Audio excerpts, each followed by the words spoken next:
What's happening, everybody? Well, if you're watching this video, chances are you are researching motorcycle helmets, and you may have been looking for one of these. This is a Shoei RF 1400, and this one is in that origami paint scheme.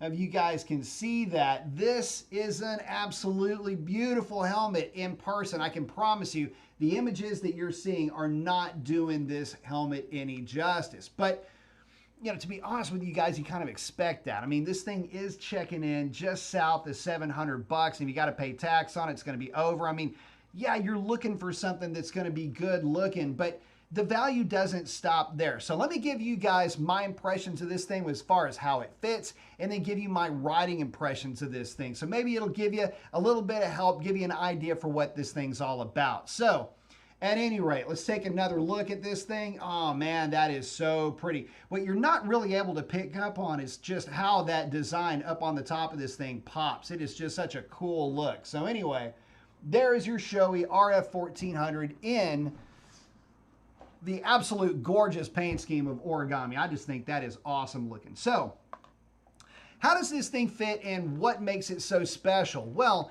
the insides of this thing are extremely comfortable. The padding, the material that it's made out of, definitely top notch, extremely comfortable, and it's got some tech features to it. It's got these, I can't really show you, but it's got removable ear pads. So that's right in there by where the ears are, by the way. Removable ear pads, so if you've got some technology, you can remove those ear pads, put that tech in there. And if you don't have that technology, those ear pads help keep this helmet nice and quiet, which is one of its big calling cards. One of my favorite things about this helmet is just how much fatigue you don't have after riding with this helmet. There's no real buffeting. There is some wind noise, but you're going to expect some, right? I mean, it's a motorcycle helmet, for crying out loud. But for you guys that don't want to wear any earbuds or anything like that, like earplugs, I should say, this helmet would be just fine and tolerable over longer distances. So something to consider when you're buying a helmet is that rider fatigue. That's something that is a safety issue, and it really does kind of kill some of the fun if you're just kind of buzzed from all that wind noise. This keeps a lot of that out of your head, and if you do decide that you want to add some earplugs along with this, it's going to be a pretty calming riding experience, no doubt about it. So it's got that going for it. As far as how does the thing fit? Well, I can tell you this. This is a size large. Now, I will tell you this. I check in right at about 23.5 inches or about 59.5 centimeters in terms of my head diameter. And I can tell you that, eerily enough, this does put me right in the middle of the large size chart. And that's what this is. This is a large. But I can tell you other helmets that I've tried on, some that are pretty well known, like the RF Singlet, for example. It's a great helmet, but I used to wear a large in that helmet, which is what that one is here, and that one is right up there. Those are larges, but I can tell you this. When I tried on the large in those helmets, it actually felt kind of loose. At least looser than the helmets that I brought with me, mind you, when I was test fitting those helmets. So there is a bit of a difference there. The Shoei, on the other hand, it is sized in large, but it fits like a medium. I mean, it really does. It fits a lot like the Singlet, the RF Singlet medium, if you're used to those types of helmets. Or if you find yourself on a little bit of the smaller scale of large, then this helmet is going to be right up your alley because it fits extremely snug and comfortably at about that 59 or that 23 inch measurement. In other words, 59 centimeters or 23 inches in diameter. And I get it, it depends on how you measure your head. But again, I fit right in the middle, and this thing fit and felt to me like a medium would have in one of these RF Singlets. So that's how it fits. Now, again, in terms of riding, this thing is really comfortable and really stable at speed. And again, I'm going to keep getting back to that quiet, that wind noise that you don't really get out of this that you might get out of some lower priced helmets. In terms of stability, at cruising speed, 60, 70 miles an hour, you'll find that it is very stable. And at about double those speeds, it's also still very stable. No buffeting, no weird goofy stuff going on. Stays rock solid regardless of the speeds that you're traveling at. Even if you're doing some hoonery and you're really digging deep into those triple digits, this thing stays nice and stable. One thing that I did notice about this helmet versus maybe some of the other helmets is if you do an over-the-shoulder check, these little vent guys here, maybe they catch the wind a little bit more. I can feel a little bit more of a push than I could with other helmets, but I can tell you it wasn't like it was trying to rip your head off or pull you off the bike. It was just, oh, a little bit more of a nudge. Thank you, Shoei. So not a big deal with that whatsoever. And getting to the ventilation now, this thing's got vents all over the place. You've got this chin vent right here. There we go. Opens up, nice big slots. You've got your top vents here, which are positionable. That big middle one has got some positions.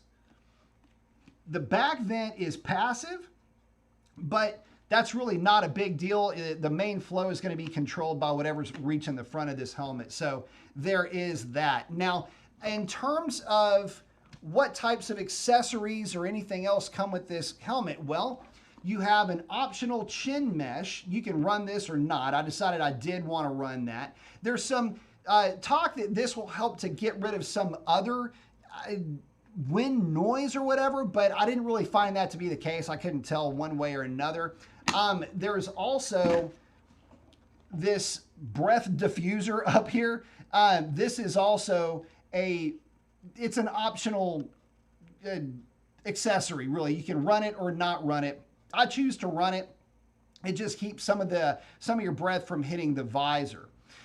Speaking of the visor, it also comes, you'll see the visor has got the pin locks right here on the side. That's what this guy is right there.